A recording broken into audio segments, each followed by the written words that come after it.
दोस्तों, मशहूर चॉकलेट और स्निकर और माचिस की तीलियां फैक्ट्री में कैसे बनाई जाती हैं ये आज आप जानेंगे। माचिस को वैसे तो हर फैक्ट्री में अलग अलग तरीके से बनाया जाता है, लेकिन माचिस बनाने का स्टैंडर्ड प्रोसेस मैं आपको बताऊंगा। दोस्तों, माचिस बनाने के लिए एक दरख्त की लकड़ी को एक मशीन में डालकर छोटे छोटे टुकड़ों में तकसीम किया जाता है। इसके बाद एक मशीन होती है जिसे रोटेटिंग मशीन कहते हैं। इसकी मदद से लकड़ी को पतली पतली शीट्स में तब्दील कर लिया जाता है और फिर इन शीट्स को काट कर माचिस की तीलियां बना ली जाती हैं। यह मशीन 1 मिनट में 10,000 से ज्यादा तीलियां काट लेती है। इसके बाद फिर एक मशीन से खराब तीलियों को अलग कर लिया जाता है। उसके बाद उन तीलियों को मजबूत बनाने के लिए इन तीलियों को हवा के बगैर गर्म किया जाता है। इससे इन तीलियों की मजबूती बढ़ जाती है और दूसरी तरफ डेंटन कैप्सूल और पोटाशियम को मिलाया जाता है। इसमें गर्म पानी भी मिलाया जाता है। इसमें रेड कलर डालकर और कुछ ज़रूरी केमिकल्स मिलाकर इसे अच्छी तरह मिक्स कर लिया जाता है और उन तीलियों को उसी मिक्सचर के अंदर डुबोया जाता है। 5 सेकंड डिप करने के बाद माचिस की तीलियां तैयार हो जाती हैं। इसके बाद इन माचिस की तीलियों को ड्राई कर लिया जाता है। इनको सुखाने के लिए 1 घंटा लग जाता है और वो माचिस की तीलियां बन जाती हैं जो हम सब घरों में इस्तेमाल करते हैं। इसी फैक्ट्री में माचिस की डिब्बी भी बन रही होती है। एक मशीन में 1 मिनट में 500 डिब्बियां तैयार हो रही होती हैं।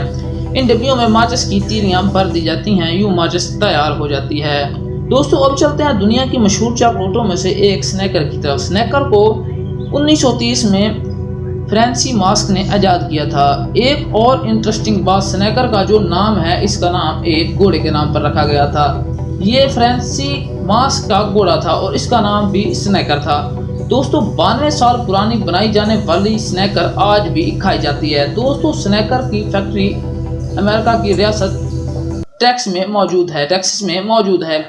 इसको बनाने के लिए क्रीमी मिल्क चॉकलेट की ज़रूरत होती है। इस चॉकलेट को एक मिक्सचर को कोकोमेटर के साथ मिक्स किया जाता है, जिससे ये चॉकलेट और भी क्रीमी हो जाती है। दोस्तों, स्नैकर बनाने के लिए हर रोज 7,500 गाय का दूध इस्तेमाल होता है। पैरा स्नैकर्स में मूंगफली भी डलती है, इसलिए इस फैक्ट्री में भी बनी हुई मूंगफली भी मौजूद होती है। इस मूंगफलियों को कैरामल में मिक्स किया जाता है, जिससे नमकीन और मीठे से मज़ेदार टेस्ट इकट्ठा हो जाता है। इसके बाद मिक्सचर को कूलिंग मशीन में डालकर ठंडा कर लिया जाता है। एक और तरफ दूध, चीनी और अंडे का मिक्सचर तैयार किया जा रहा होता है। स्नैकर के अंदर ये नीचे की तरफ होता है। अगला प्रोसेस इस मिक्सचर और उस कैरामल मिक्सचर को इकट्ठा करना होता है। एक मशीन के जरिए इनको इकट्ठा कर लिया जाता है। इस मिक्सचर को अलग और मशीन के जरिए बार की शेप में कर लिया जाता है और इन बार्स को भी एक मशीन के जरिए चॉकलेट कोइंग कर ली जाती है। अब स्नैकर तैयार हो जाती है और इनको ठंडा करने के बाद पैक होने के लिए भेज दी जाती है। दोस्तों, ऐसी और मज़ीद वीडियो देखने के लिए हमें कमेंट में ज़रूर बताएं।